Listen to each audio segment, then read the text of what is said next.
So, Wingspan fans, here's the story. I'm making this video today to talk about Champ and the Birds, obviously, that's what the title says. But I got a couple of friends that are just astonished at how well I've been doing in this challenge. And I've won it several times in the past month or so.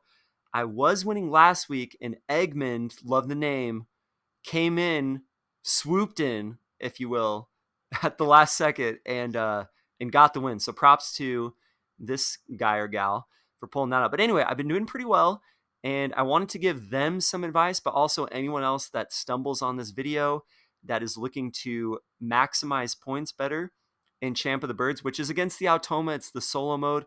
So not everything that I do is really going to apply to a regular game where you're sitting around the kitchen table or with your buddies, whatever.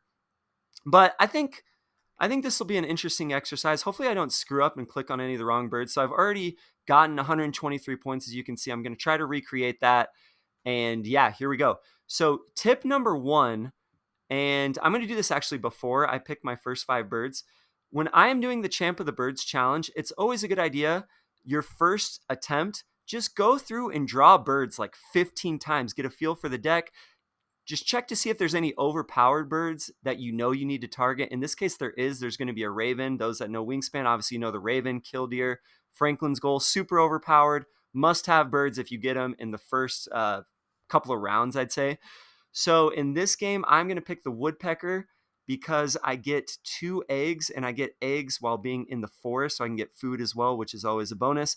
And I'm going to get the Canada goose, which is a bird frequently seen in high scoring combinations and engines because you can tuck 2 cards in one single turn. It's especially powerful with the raven, which, as I spoiled earlier, the raven will be in this deck, so we for sure need to get that. I'm going to choose the tuck card birds because I already have the Canada goose, so I'm already going to get 2 points there.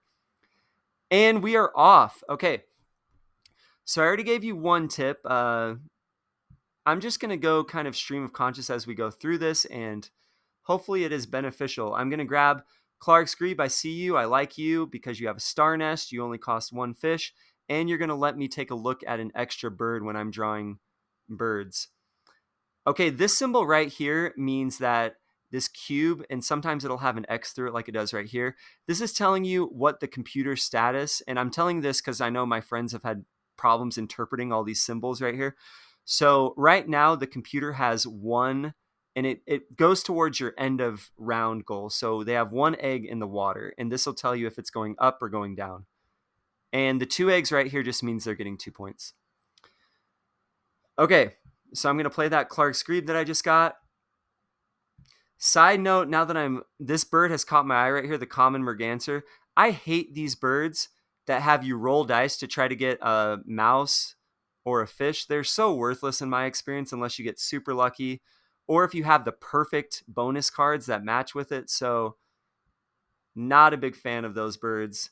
But the cool thing about Wingspan is, even though I just said that, there's going to be 1% of games, 2% of games, like no matter how weak the bird seems, there are different combinations where each bird can be very useful. And that's why I like playing versus doing this Champ of the Birds, because I get exposed to that so much. So here it's the woodpecker's time to shine. I'm going to grab a wheat because I want to be able to play that Canada goose. And I get 2 eggs. This is why the Clark's Grebe is so useful, because I get to lay the egg there. Getting 2 eggs in a turn where you're also getting food, very nice. Also, I don't know if it's actually called wheat. I'm just saying that kind of because of Settlers of Catan, maybe. I've heard people call it grain, but I'm going to get food another time, and once again, I'm going to get wheat. So this is a good time to mention tip number 2, which is probably the most valuable tip, especially for the Automa, but also kind of applies to regular games. You're going to want your main engine. You're going to want most of your birds that have brown powers to be in the egg laying row, in the grasslands, in the middle row. Okay, so obviously I don't have any birds there yet, so it might seem like I'm being hypocritical. But just trust me, laying eggs is by far the best action to take in the game, because laying eggs is critical to getting more birds. You need eggs, obviously, to put birds in after column 1, but also they're worth a point at the end of the game. So in my opinion, it is a little unbalanced, but some of that is fixed in the expansions. But when you're playing this challenge of the birds, and I'm going to draw bird cards again, and I'm discarding an egg because I want to get as many as possible. And I'll talk about these birds that I'm drawing.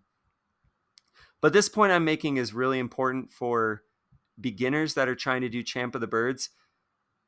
I'd say 99% of the time, your main engine will be in the grasslands. That's just how it is. Sometimes you'll get tricked into thinking, oh, I got something really good going in the forest or going in the water, but it ends up you're always going to need more eggs. Okay, so I'm going to end round 1 by getting more food, and the food I'm going to get is the cherry because I want to play this northern flicker, which I'll talk about here in a sec. So you'll notice that in round 1, I didn't really talk about the end of the round bonus goal, which was to get as many eggs in the water as possible. And I'm actually going to lose that because the computer, as you can see, has 3. I only have 2.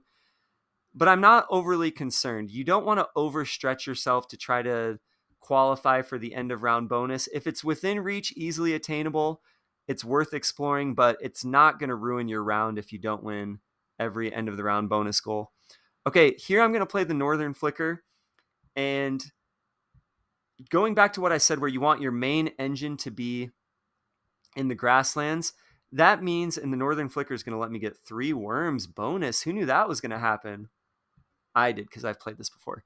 So you are going to want to have cards that do not have a brown activated power. You're going to want to play those in the water and in the forest, as much as possible, because we're not going to be drawing food or bird cards as much as we are going to be laying eggs. So we want our brown powers to be in the grasslands. Okay, I need to reorient myself a second to figure out what I'm going to do. Oh, I'm going to get some more food, and I want another wheat for that Canada goose, and I want a rat because, and you don't know this maybe, but I do, but in the next round there's going to be a raven card. So what this symbol means right here, I think it's going to pop up. That means that it reshuffles the top 3 face-up cards, and it discards the top card from the deck. So you get to look at a lot of new birds.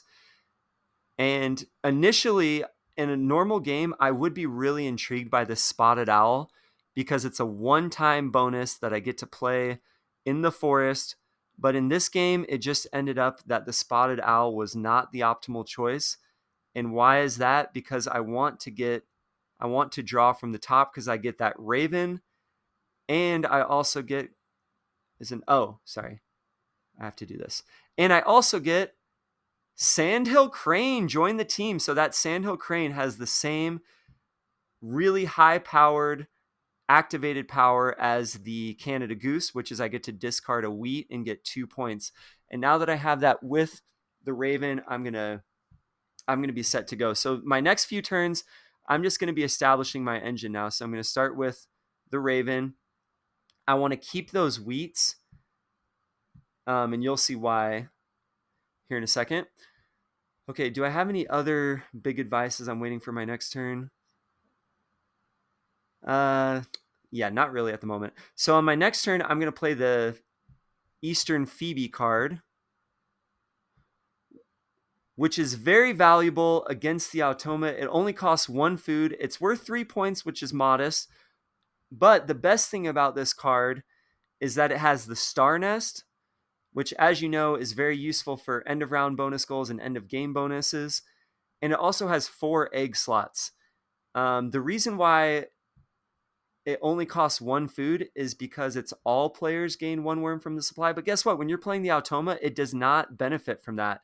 In solo mode, any card that says all players do something is extra valuable because the way that the solo mode is set up, the computer doesn't get that benefit.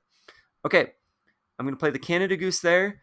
And it was a good timing to do that because I still have 1 wheat left over. I did not want to leave myself in a situation where I didn't have any wheats to discard to be able to tuck those 2 cards. And now I am just all systems go. My engine has started. I'm already going to be able to do some cool things here. Does it matter where I lay the eggs? No, not right now.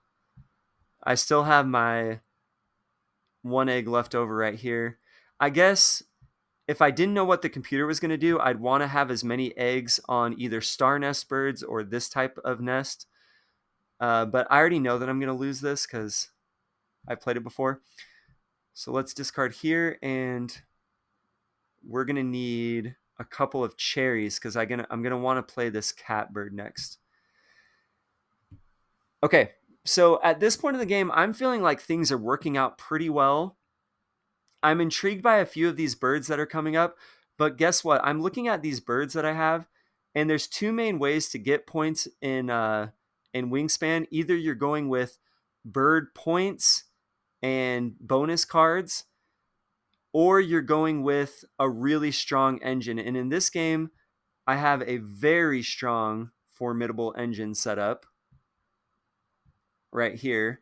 I'm going to be able to duplicate the Raven's power and the Canada Goose's power. So pretty much every turn, I'm already going to be getting, how many points would that be? Like 6 to 7 points. If I'm doing that math right, that could be wrong. But that's going to get even more powerful when I put down the Sandhill Crane as well. So let's start doing that. The end of round goal is to put eggs into the forest. So I'm going to maximize that, even though I know I'm going to have to discard some of these. So I want to do the Raven twice. And yeah, this is annoying because now I have to toggle back and forth. By the way, if you are a veteran Wingspan player, something that's always interested me in the comments, if you wouldn't mind, do you like to use this view that I'm doing where you toggle back and forth between the habitats? Or do you like doing this view where it's kind of like you're on the game board and it's not letting me click on it right now? This view. I myself like the scenery of the background. So, okay. My engine is now complete. I have the Sandhill Crane, and you're going to see how awesome that will be here in a moment. Okay, so like I was saying, you might be tempted to grab some of these bird cards at the end of the game, but if you ever have an engine that is as good as what we got going on right here in the grasslands, the only reason why you would ever need to draw bird cards is if you run out of egg slots. And so we're just going to keep smashing this engine that we have and discarding wheat to get a lot more good stuff. I'm going to need to duplicate the Raven one more time. And we're going to keep doing that until we run out of slots to put them. Okay. And you can see that Eastern Phoebe is really helping out because we're getting the extra worm every single time too. So this spoonbill that I have, which is the only bird card left over in my hand, is a very good card to play with this setup because it doesn't hurt me that it doesn't have a brown power. It just has the one-time use draw 2 bonus cards, but that does not hurt me because I'm not going to be drawing bird cards a lot, so I wouldn't even be able to use the brown power if it had it. Okay, let's maximize this, and this time we're not going to have to duplicate the Raven power because we have enough wheat where we can duplicate the Sandhill Crane, and you can see that thing is ticking up really quick, the amount of tucked cards right there. Look at all these points we've already accumulated. 10 underneath the Canada Goose, 4 underneath the Sandhill Crane. Okay, I might have mentioned this before, but I said at the beginning of the game it's a good idea to get a feel for the deck. It's also a really good idea to get a feel for which turns. And here's where I'm getting a little sidetracked because now that I'm deep into the game, I want to make sure I don't make a silly mistake. I'm going to have to duplicate the Raven because I don't have enough wheat. So you also want to know when the pink powers are going to be activated, and that will heavily influence your decision of whether to even get pink birds. And this is what I mean by a pink bird, like this one that's down here. Whether to get those and when to play those, because in some situations they can be very useful, others not so much. All right, my first turn, and you can see I tied. This was the first end of round goal where I was even competitive. I was able to tie and get 4 out of the possible 6 points. Oh well. Oh well, I got a super high powered thing going on. Okay, here I have enough worms that I'm gonna play the spoonbill. I'm gonna not want to use any wheat because I have all these extra worms, but I will have to part with one. That's okay. I want to make sure I have 3 so that I can duplicate the Canada Goose power. So at this point, guys, I don't know if I'm going to play any more birds. I'm going to take the safe 4 points, which this is a really good bonus card in most situations. When you're trying to play as many birds as possible, that is a really safe bonus card to get. In this case, it's only getting me 4 points, but oh well. 6 plus 4, 10 points for a bird, and this type of nest is helping me with the end of round goal. Yeah, there are worse situations for sure. Okay, so let's actually fill up all the egg slots in the water because those are going to go towards the end of round bonus. I'm going to discard here, and yeah, by the end of the game, we are going to have so many tucked cards underneath the Sandhill Crane and the Canada Goose. It's going to be awesome. And I no longer have any use for the worms that the Eastern Phoebe is giving me. So I'm going to be discarding those to get 5 eggs instead of 4 when I lay the eggs. I can't forget to do that. So at this point, the only reason why we would ever draw bird cards is if we ran out of egg slots, but I still have a lot going on right here. And I'm going to need to do the Raven twice, so that's going to take up another 2 eggs. So I think that we will be just fine right here. Yeah, let's take that worm